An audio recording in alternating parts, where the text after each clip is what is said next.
तो चलिए जी दुकान खोलते हैं, यानी कि क्लास को शुरू करते हैं। और आज की क्लास में बच्चों मैं आपको पढ़ाने वाला हूं इंपॉर्टेंस ऑफ कोऑर्डिनेशन। कोऑर्डिनेशन क्या होता है? किसी के साथ तालमेल बैठाना। तालमेल कैसे बैठाया जाता है? जब आप उस इंसान के साथ बात करोगे, उसको समझोगे, उसको सुनोगे और मिलकर तुम कोई ना कोई डिसीजन लोगे ताकि जो भी आपका पर्पस है वो अचीव किया जा सके।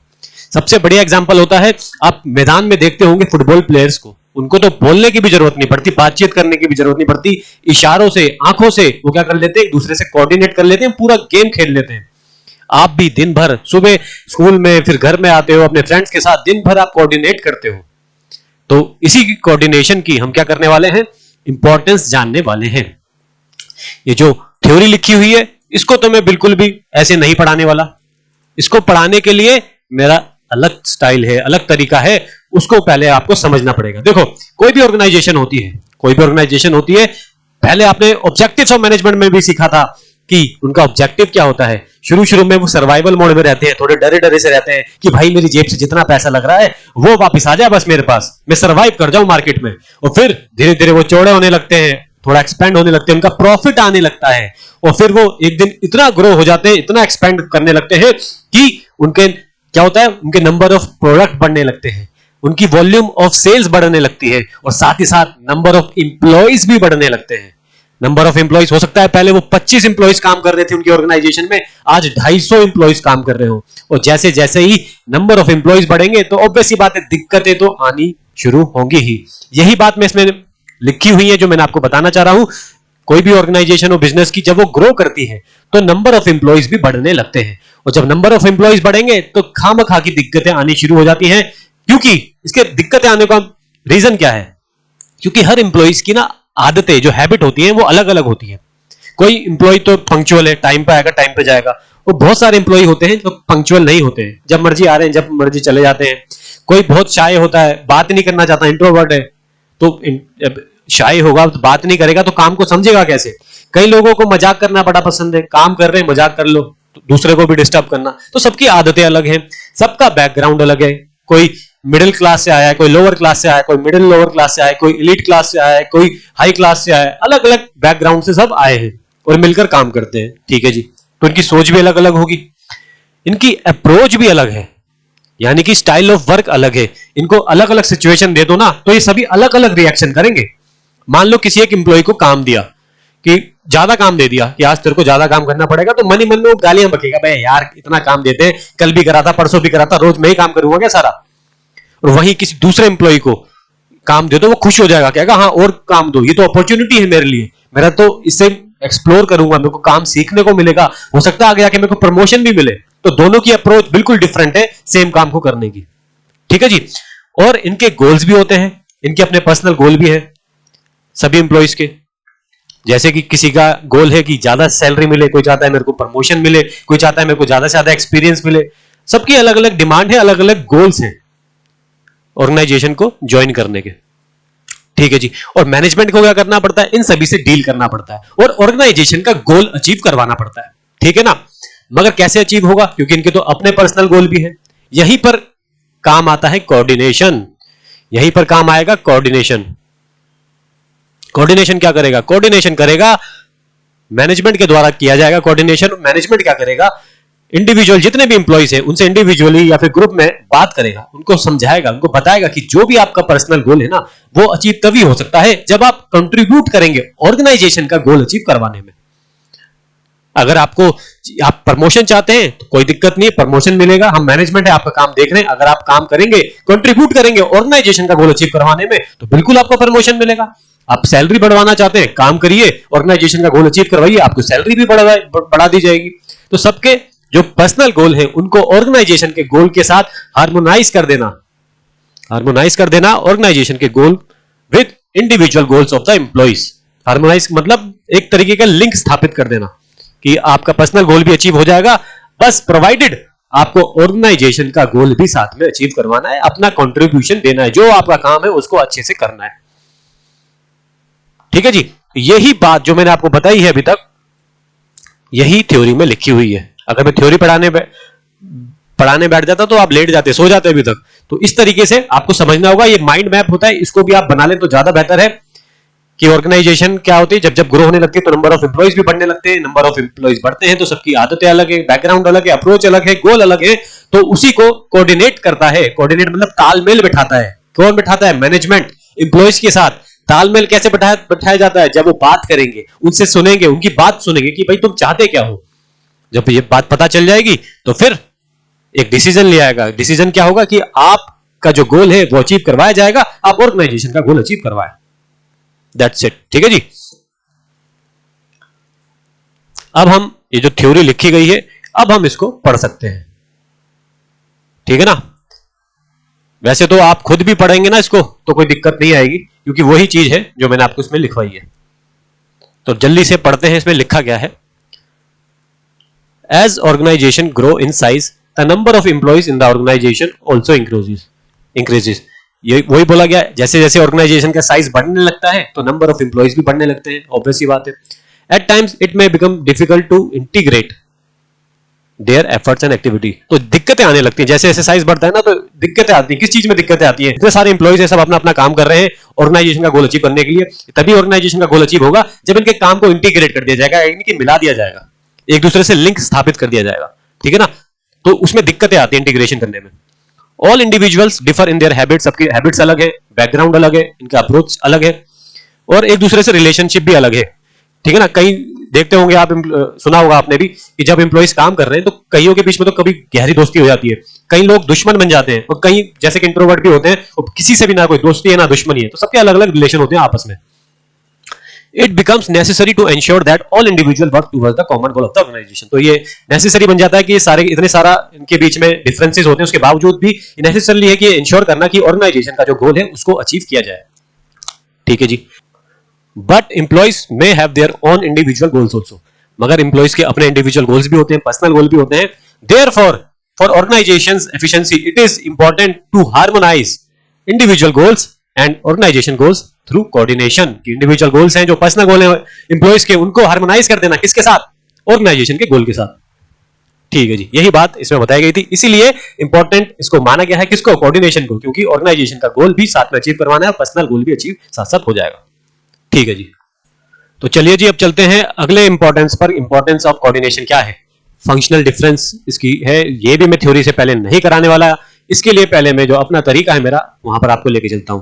देखो जी, हर ऑर्गेनाइजेशन में अलग अलग डिपार्टमेंट होते हैं, उसको हम सेक्शन भी कहते हैं, डिवीजन भी कह सकते हैं। कहने का मतलब वही है कि डिपार्टमेंट्स अलग अलग है। कोई फाइनेंस का डिपार्टमेंट है, कोई ह्यूमन रिसोर्स का, परचेज का, मार्केटिंग का, सेल का, प्रोडक्शन का, अलग अलग डिपार्टमेंट होते हैं। ठीक है। हर ऑर्गेनाइजेशन में डिपार्टमेंट्स होते ही होते हैं। इन सबका ऑब्जेक्टिव और स्टाइल ऑफ वर्क अलग अलग होता है। जैसे कि ह्यूमन रिसोर्स वाले का काम करना का ऑब्जेक्टिव अलग है, फाइनेंस वाले का अलग है, परचेज, मार्केटिंग, सेल्स, प्रोडक्शन वाले का अलग है। ह्यूमन रिसोर्स वाला क्या करेगा? वो ये देखेगा कि सभी डिपार्टमेंट्स में एप्रोप्रिएट नंबर ऑफ एम्प्लॉइज है ना। परचेज वाला क्या करेगा? रॉ मटेरियल खरीदेगा। मार्केटिंग वाला मार्केटिंग करेगा प्रोडक्ट की, सेल्स वाला प्रोडक्ट को बेचेगा, सेल करेगा। प्रोडक्शन वाला क्या करेगा? प्रोडक्ट को बनाएगा। ठीक है जी। तो इनका अलग अलग ऑब्जेक्टिव है, उनका काम करने का भी तरीका अलग है सभी डिपार्टमेंट्स का। ठीक है जी। इसी वजह से, क्योंकि इनका काम करने का तरीका अलग है और उनका ऑब्जेक्टिव्स अलग हैं, तो क्या होता है? इनके बीच में ना कॉन्फ्लिक्ट अराइज हो जाता है, सभी डिपार्टमेंट के बीच में लड़ाई हो जाती है, यानी कि आर्गुमेंट होने लगती है। फॉर एग्जांपल ये है, मान लो मार्केटिंग वाला ये सोचता है कि अगर हम अपने प्रोडक्ट पे 10% डिस्काउंट लगा दें तो हमारा प्रोडक्ट ज्यादा बिकने लगेगा। तो वहीं पर फाइनेंस वाला इस बात पे अड़ जाता है कि हम तो डिस्काउंट नहीं देंगे। मान लो मार्केटिंग वाले ने कहा कि 100 रुपए वाला जो हमारा प्रोडक्ट है उसको हम 90 रुपए में बेचेंगे तो हमारी सेल ज्यादा होगी। फाइनेंस वाला रोक देता है, कहता है नहीं, 100 रुपए का प्रोडक्ट है, 100 रुपए में ही बेचेंगे, हम 10 रुपए की अपनी रेवेन्यू क्यों कम करें। दूसरा एग्जांपल देता हूं, मान लो परचेज डिपार्टमेंट है, जो परचेज डिपार्टमेंट वाला एक तरीके का रॉ मटेरियल खरीद रहा है, प्रोडक्शन वाला कह रहा है कि आप दूसरे तरीके का रॉ मटेरियल खरीदिए, इस वाले से प्रोडक्शन अच्छी नहीं हो रही है। तो इन दोनों के बीच में कॉन्फ्लिक्ट है। परचेज वाला कह रहा नहीं हम तो यही खरीदेंगे, प्रोडक्शन वाला कह रहा नहीं दूसरा खरीदो। तो क्योंकि इन सबके ऑब्जेक्टिव्स अलग हैं, इनके काम करने का तरीका अलग है, इस वजह से इनके बीच में आर्गुमेंट्स होने लगती है। ठीक है जी। जब आर्गुमेंट होगी तो यहीं पर क्या होगा? यहीं पर काम आएगा अपना कोऑर्डिनेशन। कोऑर्डिनेशन काम आएगा और क्या करेगा? इस समस्या को सुलझा देगा। कैसे? इन सभी के बीच में लिंक स्थापित कर देगा, यानी कि कोऑर्डिनेशन स्थापित कर देगा। और जब कोऑर्डिनेशन हो जाता है तो आपस में तालमेल होने लगती है, एक दूसरे से बातचीत करने लगते हैं, एक दूसरे को समझते हैं, एक दूसरे का ऑब्जेक्टिव समझेंगे कि हाँ यार चलो अपने पॉइंट ऑफ व्यू से सही कह रहा है। तो इनके बीच में कोऑर्डिनेशन होगा, तब जाके ऑर्गेनाइजेशन का गोल अच्छे से अचीव किया जा सकेगा। ठीक है जी। यही बात बोली गई है थ्योरी में। अब आप थ्योरी खुद भी पढ़ सकते हैं, मगर जैसे कि मैंने बोला मैं जल्दी जल्दी से पढ़वा भी देता हूं, आप इसको खुद भी पढ़ लेना, ठीक है जी।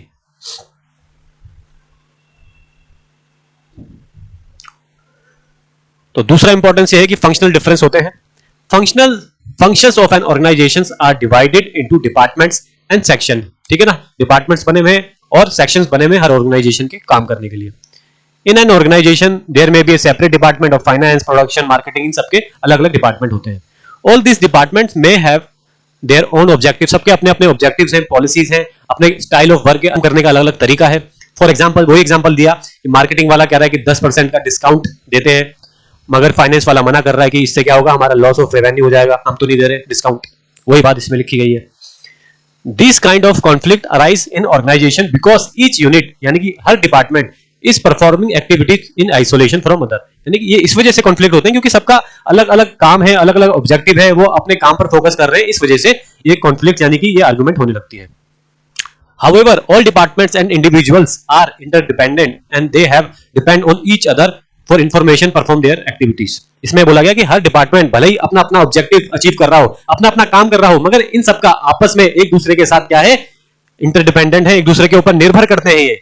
जैसे कि मान लो सेल डिपार्टमेंट है, जो सेल डिपार्टमेंट है, इसको पता चला कि मार्केट में डिमांड ज्यादा है प्रोडक्ट की, मगर प्रोडक्शन वाले कम प्रोडक्शन कर रहे हैं, तो इसने क्या करा होगा, इसने बताया प्रोडक्शन वाले को कि आप ज्यादा से ज्यादा प्रोडक्ट बनाइएगा ताकि हम ज्यादा से ज्यादा सेल कर सके। प्रोडक्शन वाले ने किसको बताया होगा, परचेज वाले को, कि आप ज्यादा से ज्यादा रॉ मटेरियल खरीदिए ताकि हम ज्यादा से ज्यादा प्रोडक्शन कर सके, तब जाके ज्यादा से ज्यादा सेल पूरी होगी। यानी कि इन सभी का काम एक दूसरे के ऊपर निर्भर है, इंटरडिपेंडेंट है, ठीक है जी। इंटरडिपेंडेंट का मतलब ये जो लिखा हुआ इंटरडिपेंडेंट यानी कि ये एक दूसरे के ऊपर निर्भर है, ठीक है जी।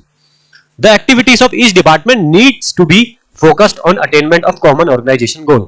इसका मतलब ये हुआ कि ये जो भी एक काम कर रहे हैं ना हर डिपार्टमेंट वाले, उनको क्या करना है, फोकस करना है ऑर्गेनाइजेशन का गोल अचीव कराने में। तो तब कैसे पूरा हो पाएगा, तभी पूरा हो सकेगा। The process of linking the activities of various department is accomplished by coordination. Coordination ने क्या करा, इनके कामों को, जो डिफरेंट डिपार्टमेंट्स हैं, इनके कामों को क्या करते हैं, लिंक कर दिया, कोऑर्डिनेट कर दिया, ताकि वो एक दूसरे को समझ सके। ह्यूमन रिसोर्स वाले को इससे कर दिया, इनको इससे कर दिया, इनको इससे कर दिया, इनको इससे कर दिया, इनको इससे कर दिया, इनको इससे भी कर दिया, सबको एक दूसरे से कोऑर्डिनेशन के लिए लिंक कर दिया। अब ये क्या करेंगे, एक दूसरे को समझ सकेंगे, एक दूसरे से बातचीत करेंगे, तो ऑब्वियस बात है अच्छा डिसीजन लेंगे और ऑर्गेनाइजेशन का गोल अचीव करवाएंगे, ठीक है जी। तो चलिए जी अब चलते हैं अगले इंपॉर्टेंस ऑफ कोऑर्डिनेशन पर, विच इज स्पेशलाइजेशन। इसको कुछ इस तरीके से समझना है, आजकल की जो दुनिया है वो है टेक्नोलॉजी की दुनिया, हर जगह आपको टेक्नोलॉजी मिलेगी। इवन आप ये क्लास भी अपने मोबाइल फोन पर या फिर लैपटॉप पर देख रहे हैं, तो वो भी सिर्फ और सिर्फ टेक्नोलॉजी की वजह से ही देख पा रहे हैं, ठीक है जी। बड़ी बड़ी ऑर्गेनाइजेशन है, वहां पर भी टेक्नोलॉजी का इस्तेमाल बढ़ता जा रहा है, हर जगह हर ऑर्गेनाइजेशन में आपको टेक्नोलॉजी का इस्तेमाल दिखेगा ही दिखेगा। जब टेक्नोलॉजी आती है तो नए नए एक्सपर्ट भी लाने पड़ते हैं ऑर्गेनाइजेशन में, अलग अलग एक्सपर्ट होंगे, कोई टैक्स का एक्सपर्ट होगा, कोई लीगल एडवाइस देने के लिए एक्सपर्ट होगा, कोई इंफॉर्मेशन टेक्नोलॉजी का एक्सपर्ट होगा। एक्सपर्ट यानी कि स्पेशलिस्ट कहा जाता है, जो अपने अपने फील्ड में एक्सपर्ट होते हैं, जिनको अच्छी खासी नॉलेज होती है, तो वो उस फील्ड के एक्सपर्ट यानी कि स्पेशलिस्ट बन जाते हैं। और इन स्पेशलिस्ट में क्या दिक्कत आती है, इनको ना धीरे धीरे अपनी पढ़ाई की वजह से, जो इनको एक्सपीरियंस मिला हुआ है उसकी वजह से इनके अंदर थोड़ा बहुत घमंड आने लगता है। ये किसी दूसरे से सीखना नहीं चाहते, इनको लगता है कि भाई मुझे सब पता है, इनको ये लगता है कि मुझे सब पता है। ये किसी दूसरे इंसान से, अपनी फील्ड से रिलेटेड कुछ भी सीखना नहीं चाहते, ना ही सुनना चाहते हैं। जो आपने अक्षय कुमार का एक डायलॉग भी सुना होगा, हाँ ठीक है पता है, अपने बाप को मत सिखा, वही एटीट्यूड इनका होने लगता है, धीरे धीरे वो डेवलप होने लगता है। जब ऐसा एटीट्यूड होगा ऑर्गेनाइजेशन में, तो यहीं पर दिक्कतें आनी शुरू हो जाती है। ये एक्सपर्ट आपस में ही लड़ने लगते हैं, एक दूसरे से भिड़ने लगते हैं, एक दूसरे की सुनते नहीं है। क्यों नहीं सुनते, क्योंकि लैक ऑफ कोऑर्डिनेशन है। इनको बस ये अपने ही काम में मगन है, इनको लगता है जो हमने काम करा वो ही सही है, इससे अच्छा काम तो हो ही नहीं सकता, क्योंकि वी आर स्पेशलिस्ट, इनको ऐसा लगता है, ठीक है ना। तो यहीं पर कोऑर्डिनेशन का काम आता है। कोऑर्डिनेशन क्या करेगा, इन सबको तालमेल बिठा देगा, इनके बीच में लिंक स्थापित कर देगा, एक दूसरे से बात करेंगे, एक दूसरे को समझेंगे, सुनेंगे, ताकि एक बेस्ट डिसीजन ले सके, ताकि ऑर्गेनाइजेशन का गोल स्मूथली अच्छे तरीके से अचीव किया जा सके, ठीक है जी। तो यही बताया गया है इस थ्योरी में। चलो पढ़ लेते हैं जल्दी से, पहले मैं इसको स्मॉल कर दूं, ठीक है जी। Modern organisations are working with a high degree of specialisation. जो आजकल की ऑर्गेनाइजेशन है वो क्या कर रही है, स्पेशलाइजेशन के द्वारा काम कर रही है। ये स्पेशलाइजेशन की जरूरत क्यों पड़ती है, specialisation arises out of the modern technology, क्योंकि हर ऑर्गेनाइजेशन में टेक्नोलॉजी का इस्तेमाल बढ़ता जा रहा है, इसी वजह से स्पेशलाइजेशन की जरूरत पड़ रही है, ठीक है। ऑर्गेनाइजेशन देयरफॉर, इस वजह से क्या करना होता है, organisation therefore need to employ number of specialist. इसी वजह से ऑर्गेनाइजेशन को अपनी कंपनी में नए नए एम्प्लॉय लाने पड़ते हैं जो कि स्पेशलिस्ट हो। specialists usually think that they only are the qualified to evaluate, judge and decide according to their professional criteria. इनको लगता है कि इनके जो प्रोफेशनल क्राइटेरिया यानी कि जो इन्होंने सीखा है आज तक अपने प्रोफेशन से, उसी के अकॉर्डिंगली ये इवैल्यूएट करेंगे, जज करेंगे, यही बेस्ट तरीका है. ठीक है. इसी वजह से क्या होता है, they do not take advice और suggestions from others in matter pertaining to their area of specialisation. इस वजह से जब इनको लगता है कि भाई हम ही सही हैं, तो इनको लगता है ये किसी दूसरे से ना एडवाइस नहीं लेते हैं और ना ही किसी से सजेशन लेते हैं. पर्टेनिंग का मतलब रिलेटेड, अपने काम से रिलेटेड, जिसमें ये स्पेशलिस्ट हैं. जब ये अपने आप को स्पेशलिस्ट मान लिया है, इन्होंने एक्सपर्ट मान लिया है, तो अब ये किसी दूसरे से एडवाइस नहीं लेते, ना ही सजेशन लेते, अपने काम से संबंधित. ठीक है जी, यहीं पर दिक्कत आ जाती है. This often leads to conflict among different specialist as well as other in the organisation. इस वजह से क्या होता है, कॉन्फ्लिक्ट अराइज हो जाती है, यानी कि वही फाइट होती है, आर्गुमेंट्स होने लगती है. Therefore, some coordination is required by an independent person.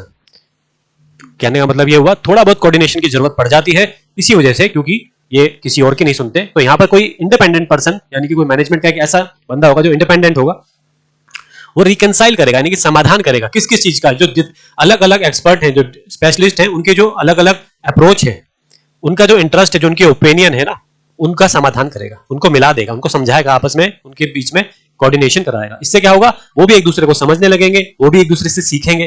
जब सुनेंगे समझेंगे तो सीखेंगे भी एक दूसरे से. वाला जो एटीट्यूड है कि नहीं हमको मत सिखा, वो धीरे धीरे वैनिश होने लगेगा, यानी कि हटने लगेगा. इससे क्या होगा, कोऑर्डिनेशन होगा और साथ ही साथ ऑर्गेनाइजेशन के लिए भलाई होगी, ऑर्गेनाइजेशन का गोल अचीव होगा. ठीक है जी. तो यहां तक अगर आपने वीडियो देखा है तो बहुत बहुत थैंक्स. चैनल को सब्सक्राइब जरूर करें.